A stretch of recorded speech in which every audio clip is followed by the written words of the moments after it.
If you're under 30 and feel like school didn't prepare you for real life, you're not alone. Most young guys get out into the world and realize they never learned how to manage money, cook a decent meal, stay productive, or even build a solid routine. That's why today we're diving into 5 essential life skills every guy should build before hitting 30. These are practical, no-nonsense skills that'll set you apart from the crowd and actually help you build a life you respect. First up, let's talk money.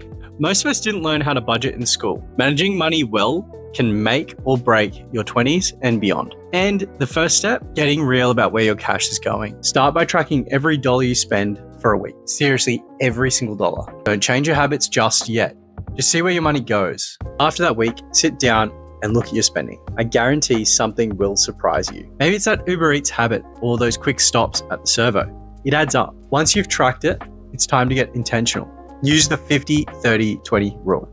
50% for needs, rent, bills, groceries, 30% for wants, eating out, new clothes, subscriptions, and 20% for savings or paying off debt. This doesn't need to be set in stone. Just adjust it to fit your lifestyle. The key is making sure your needs are covered before anything else. Back when I had my first kind of real job, I thought I had my spending sorted.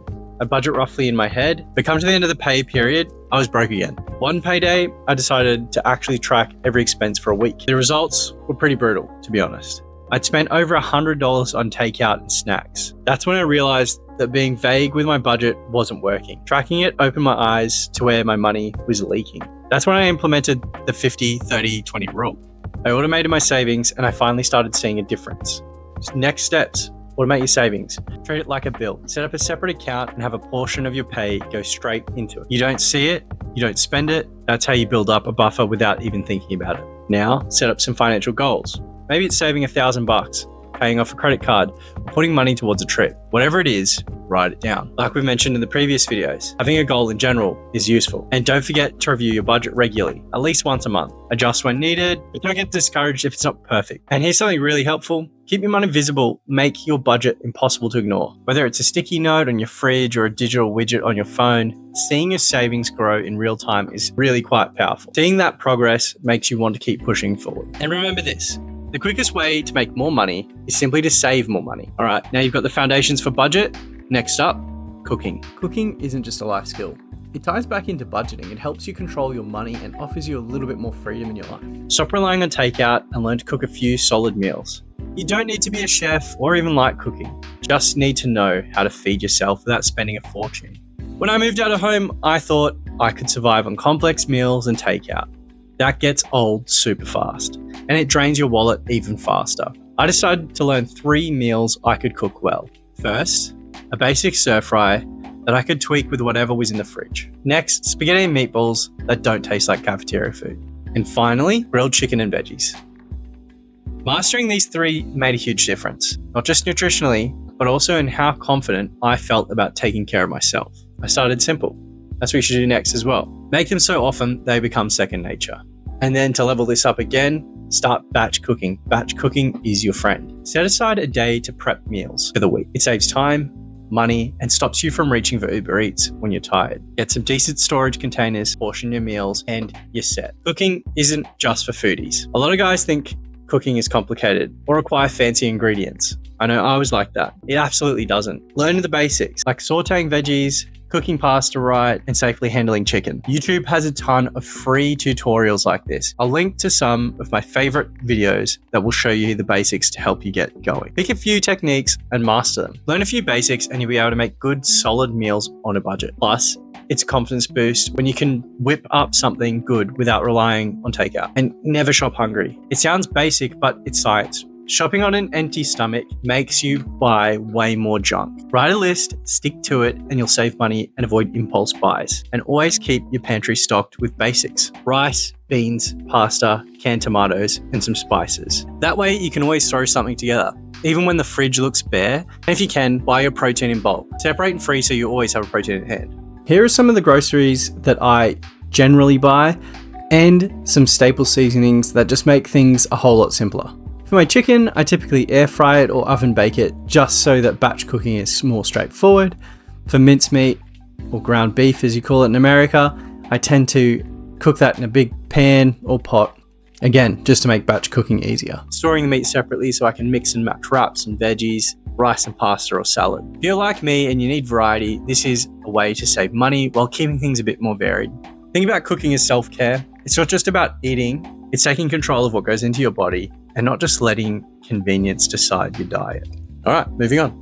Next life skill, morning routines.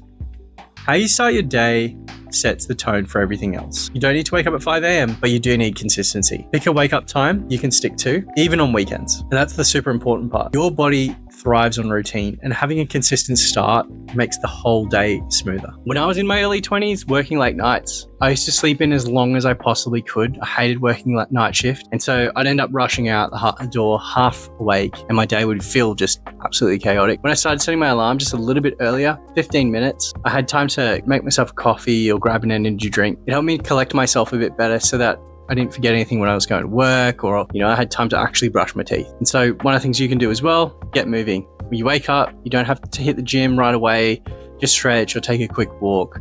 A little movement wakes your body up and your brain. And it might be a good idea to jot down some priorities that morning, 3 priorities for the day. Knowing what needs to be done before anything else makes you feel more in control. This will also make you think more actively about your day. If you can't think of 3 things, then it might be a sign you're simply in autopilot.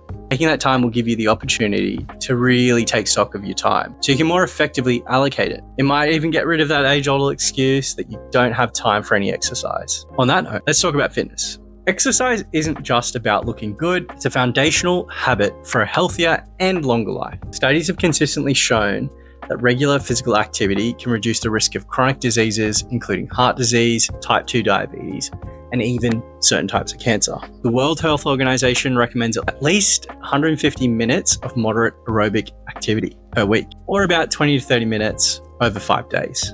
That could be a brisk walk, a light jog, or even some cycling, some swimming. If you want to maximize efficiency, aim for at least 3 sessions a week of 20 minutes, each focused on moderate intensity strength training.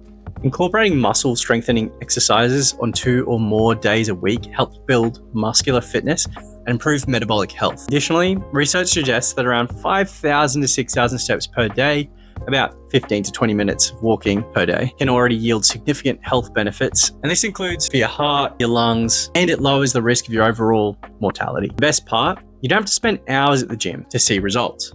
Consistency is the game changer. Even small, regular amounts of movement add up, giving you better energy, mood, and long-term health outcomes. You don't need to be a gym bro, but you do need a routine that works for you. Again, start small, 15 to 20 minutes, a few times a week. Walking, light stretching, or bodyweight exercises are enough to build the habit. The goal isn't to become a beast overnight, it's to make physical activity a non-negotiable part of your life. When I first tried to go to the gym, I went all in. No, seriously, I did. I bought supplements and even new gear. I'd hit the gym hard for a couple of months and then I'd burn out. And then I'd kind of go a couple of days here, a couple of days there, but not seriously anymore. The problem wasn't the gym, it was my mindset. I was going too big too fast. Eventually, I switched to short, manageable sessions, so 30 to 40 minutes of a structured program. And once that became a habit, I started adding more challenging workouts. I built up slowly, and that made all the difference. I can't stress this enough. Do not overdo it to begin with. If you go ham, your first few sessions, you'll put yourself out of commission for days, and then you'll hate it. Take your time learning the movements. Take your ego out of it, and eventually you can work your way to heavier weight and more complex sessions. You don't have to just lift weights. You don't have to just go running, but you do need to find something you enjoy. If you hate running, don't force it. I personally do not enjoy running unless I'm playing rugby or some kind of sport. Maybe you enjoy swimming, cycling, or a casual game of basketball, or eagle tag, whatever you like. The best fitness routine is the one you can actually stick to. The trick is to make it fun. Some things that worked for me was joining a social sports team, going for hikes or walks through a nature track, those kinds of things. Fitness doesn't have to just be hitting the weights or running at the gym. That's not your thing. And here's where most people mess up. They just don't track. They don't track their wins. So keep it simple. Again, as always, write down what you did, how long you did it, and how it felt. Seeing even small progress keeps you going. Use a journal, a fitness app, or even a simple calendar. If you watched my last video, you'll know I have a free personal dashboard that will keep all of your tracking in one place. The link is in the description. Again, one thing that worked for me, but that was making fitness social. Accountability really levels up your chances of success. If you have a mate who also wants to get fit, team up, commit to a weekly workout, or challenge each other to hit a step count. sharing progress, even if it's just a message saying, I did my workout today, keeps you on track. Plus, it's way easier to push through a tough session and somebody's there with you. One of my best mates and I lost around 10 kilos last year by doing this. So again, it does work by having somebody there accountable with you. Sharing our weigh-ins and progress made it so much easier to stick to.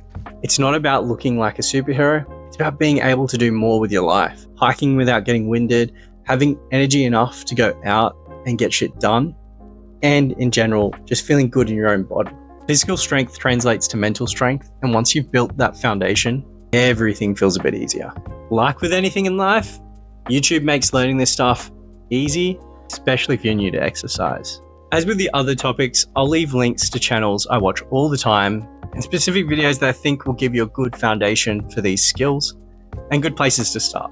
Next up, we're going to talk about mental resilience and stress management. Life can hit hard. Sometimes whether it's pressure from work, relationships, or just feeling stuck, stress is a part of the game. Building mental resilience doesn't mean ignoring your feelings or pretending to be tough all the time. It's about learning simple ways to keep your head straight when things get tough. Why does mental resilience matter? Well, building resilience means you're better equipped to handle life's curveballs. Studies have shown that having strong mental resilience can lower your risk of anxiety and depression, improve your ability to problem solve, and boost overall life satisfaction. Think of it like being a rubber band. You might stretch and strain, but you bounce back instead of snapping. And a crucial part of this is spotting the stress before it takes over. Here's the thing, it builds up gradually. You don't just wake up one day completely overwhelmed. It creeps up on you bit by bit. Try to train yourself to spot the signs early. And if you start feeling like shit, ask yourself, why am I feeling off right now? Like, what could it be? It could be as simple as a tight chest or a feeling of restlessness. Just identifying it helps you break the cycle before it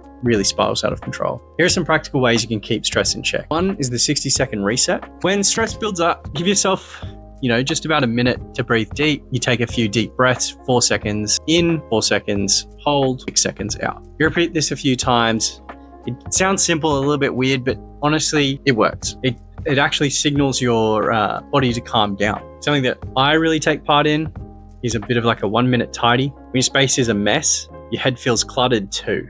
Set a timer for 1 minute and just clear one small area, desk, shelf, whatever it is within reach. You'd actually be surprised how a tiny bit of order can make you feel more in control. Another thing, quick hit of movement. Stress sits in your body as well, not just in your mind. Get up and move, even if it's just a few push-ups, a walk around the block, or stretching. Physical activity releases tension and helps break the stress loop. Something I've noticed about myself is that when my space is messy or disorganized, it slowly builds up in the back of my mind. At first, it's just a little bit of annoyance or tension, but as the mess grows, so does the stress. It's like the clutter around me starts to feel like mental clutter too. And, one day I was talking to my wife about feeling overwhelmed, and she helped me figure out a simple fix, which was basically to stop, just pick one area that's bothering me and spend 10 minutes cleaning it up. You'll be amazed at how just one small action can break that mental tension. It's not about making the whole place spotless, it's just gaining back a sense of control and clearing enough space that I feel more in control. If you've got a mate, sibling, or partner who knows how to keep you grounded, let them know. When you're struggling, sometimes just having someone point out that you're stuck in a stress loop is enough to snap you out of it. Lean on your mates. Seriously, super easy, especially as a guy, to bottle up stuff. But sometimes just talking to somebody makes it feel more manageable. All right, we're going to build your mental toughness. Plan a low stakes challenge. Pick something small but consistent, like doing 20 push-ups every day for a week. It's not about the exercise itself. It's about proving to yourself that you can stick to something even when you don't feel like it. Building small wins makes you mentally tougher. You're not aiming to be unbreakable. You're aiming to bend, adapt, and come back stronger. Take a few of these tips, put them into practice, and see what sticks. You'll be surprised at how much lighter life feels when you know you can handle whatever comes your way. Building these skills takes time, but every small step adds up. Start with one, get comfortable, then move to the next. These aren't just tips, they're foundations for living better and more confidently. If you found this helpful, make sure to subscribe for more practical advice that actually works, and we'll see you in the next video. And remember, progress over perfection.